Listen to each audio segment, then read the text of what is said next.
Olá pessoal, esse aqui é mais um vídeo aí dessa série aí de vídeos rápidos de sucata. Vocês vão desculpar mais uma vez aí a câmera na mão, gravado de celular. E hoje eu tenho na realidade um kit aí da Texas Luminary Micro, que é o kit de desenvolvimento aí LM3S9B96. Esse era um microcontrolador super bacana, cheio de parangolés.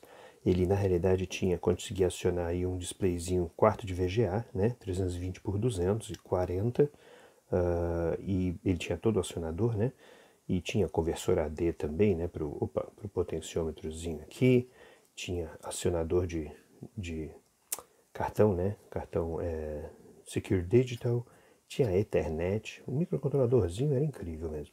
Tinha aqui toda a parte de USB, host, device e on the go, né, que é o on the go é o que você consegue acionar ser host e device, dependendo do que você conecta com ele. Tinha até interface CAN aqui, super bacaninha, e aqui interface áudio, né, I2S.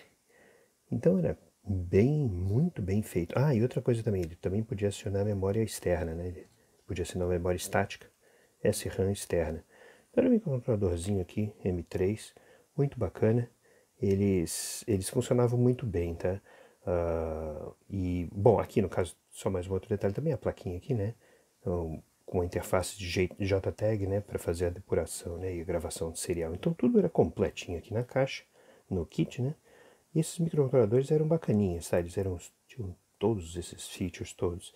O problema é que a flash deles realmente, infelizmente, não era boa. Isso aqui, inclusive, foi trocado, o microcontrolador, que a flash entrava em modo de depressão depois de um número muito curto de escritas, tá? Então era um defeito no micro, tá? E ele foi descontinuado, tá? Eu acho que a série inteira hoje em dia foi descontinuada, tá? Então, em prol de uma tecnologia mais moderna, talvez Cortex M4. Então é isso aí, é uma plaquinha aí, da Luminary Micro, Texas Instruments, DK-LM3S9B96. O que dá para aproveitar daqui? Muito pouco, tá? O que dá para aproveitar daqui basicamente potenciômetro, tá? Talvez, bom, o displayzinho, né, de quarto de VGA. Se você estiver muito desesperado, aproveita isso aqui.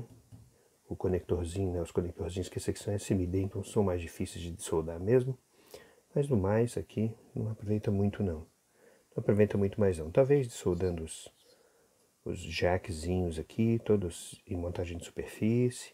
E você reaproveita muita coisa mecânica, né? Esses passadores aqui são sempre bem-vindos. Mas nada de muito mais interessante. É isso aí. Espero que vocês tenham gostado e até a próxima.